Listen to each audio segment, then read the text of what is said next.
Welcome to the very first episode of The Opinion Piece. My name's Andy Stevens and I will be your host for the next 4 shows, a special series with my guest, Charlie Mullins. Charlie, welcome. Hi Andy, thank you very much for having me on the launch of your new podcast. Really looking forward to it, thank you. No problem. Well, we've chatted quite a few times over the years, but the idea of getting Charlie in to launch this series of shows is, in case you don't know him, left school at 14, started his apprenticeship at 15 as a plumber, built Pimlico Plumbers to a huge success, sold it for in excess of, I think it was 146 million, wasn't it, in the end? Something like that. Yeah. And now a few exciting pieces to announce, plus we're going to be talking about apprenticeships and how we get this great industry back to where it should be. So, Charlie, we sound a little rushed because as we record this on Monday afternoon, going live tomorrow, we've just heard something from Nigel Farage about possibly an announcement, so you're off there in a minute. Possibly good news for the industry. Yeah, well, hopefully it will be. There's a press conference that Nigel Farage has called at London Bridge very shortly, and we've been asked to attend now. We're now, involved with Reform. That's the party that we're backing. I know this is not about politics here today, but we all have a party out there that we're going to vote for, and I've come away from Conservatives. Unfortunately, I think Labour are going to get in. I don't think they're very business orientated. I think they're going to be a disaster for business. We're placing our bets with Reform, and that's where we're off to this afternoon. But as we've said before, this isn't a political channel. It's not the idea of it, but you had a lot of success years gone by working with government in terms of apprenticeships, construction industry, but sadly, when we chatted, 6 months ago, it kind of last few years you've Yeah, look, you're exactly right there.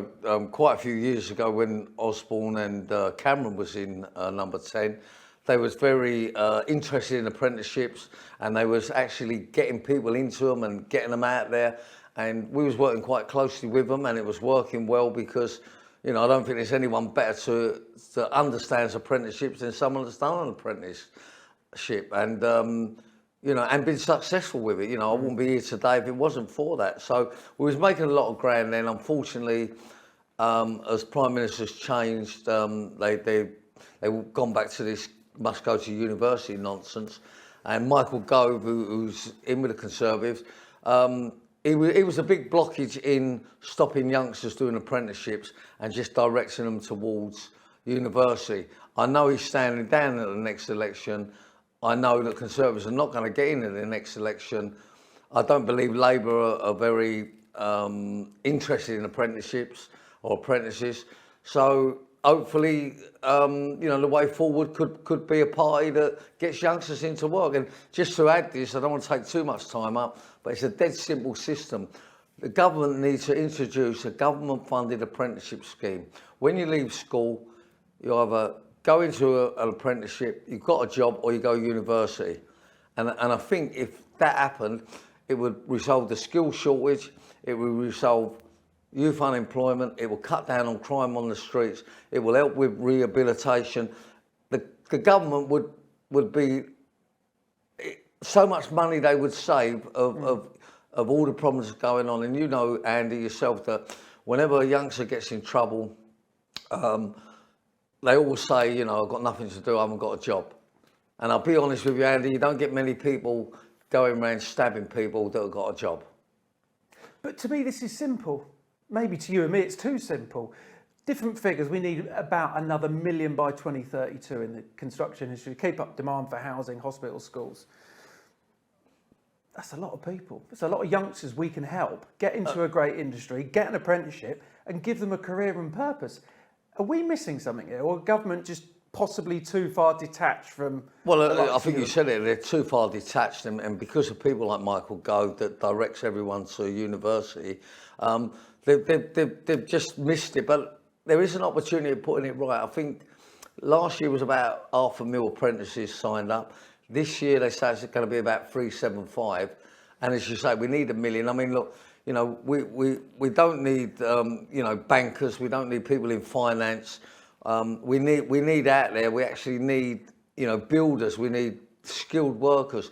I think there's something like 300,000 jobs houses a year that we need to build to keep up with what we plan to do. So they're the people we need. We don't necessarily need people that are going to university and, you know, don't even probably get the job that they've gone and trained for. I know they're going to actually cut down on the Mickey Mouse courses now, which is a good thing, but it's builders and tradesmen and skilled workers that we need. That's what we should be concentrating on. But I think this is a good time to do this. And the reason I say this again, we only chatted, 5-6 months ago, but since then, there seems to be a bit of a change on parents sending kids to university, coming out, it's 70 grand in debt for 3 years, as you say, with a degree in whatever. They don't get a job, they're on minimum wage in a coffee shop or whether there's other options. Yeah. You're a prime example, as many others are. Get an apprenticeship, work hard, do well. The world's your oyster. It's a no-brainer, but I think for too long we've been, you know, schools or youngsters have been brainwashed into you must go to university. And rightly, as you said, the amount of debt they run up, you know, but besides that, the government are still supporting sort of university degrees, and I think it's still costing us $5 billion a year.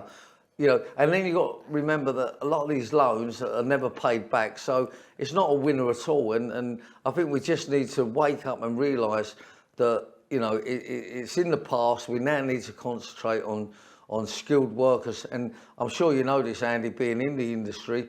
They're saying that you can wait up until a year now to get a builder or a roofer or a skilled tradesman. Good people are booked up.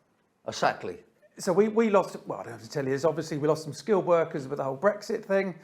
We've got small people coming in, record numbers leaving, retiring early, getting another job in another industry. And look where we are. I mean, all of us lot, any decent small business in my area, 1 to 2 years.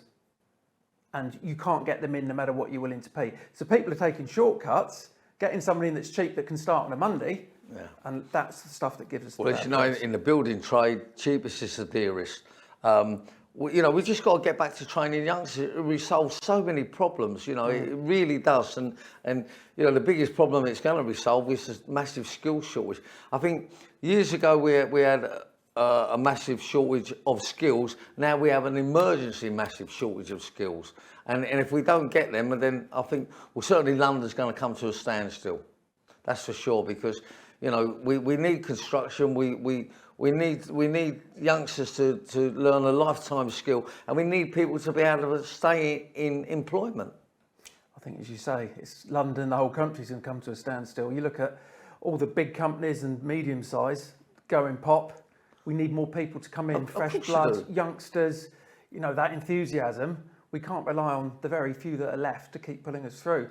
Do you think, just quickly before we finish off for this episode, apprenticeships, we'll talk about this more next week. Do you think apprenticeships need to be more site-based? Because I'm still hearing an awful lot's in the classroom, and I can't see how you can spread or, you know, lay bricks, well, look, sitting at a screen. You're old school and I'm old school. There's no better way to learn than on the job. You know, do the theory side of it, you know, on more of a, you know, day here, day there. But of course you've got to be on the job learning. And look, we all learn from somebody, and there's no finer way than having a youngster with you and he watching you and copying you and knows how to conduct himself, and, you know, and he's earning while he's learning. I mean, there's so many pluses. Just to finish this week, as you say, we're both getting on a bit. City and Guilds. Should we go back to it? Bring it back. I didn't know. Someone said to me, and again, I will triple check this, City and Guilds went when we became part of the EU. So to me, City and Guilds was brilliant. Do we need something like that back again? Undoubtedly. I think there's something out there that still involves City and Guilds, but it doesn't carry the weight. I mean, we've got too many sort of offshoots of, you know, level 2, level 3. Bring back a proper apprenticeship, 4-year apprenticeship or 3-year, whatever it means, and under the banner of City and Guilds. And if you pass out as an apprentice, that will be equivalent to any degree and go anywhere in the world with that and get a job.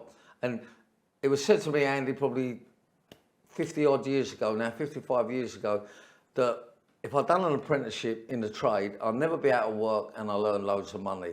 And that was the case, and it's more the case today than ever. So if I'm giving anybody any suggestion or advice, do an apprenticeship and get a trade. Great point to finish on. And next week, Charlie and I are going to be talking in more depth. We're going to be looking at apprenticeships. We're going to be looking at government, CITB. So, Charlie, thank you for this week. Thank you. And we will be back same time next week.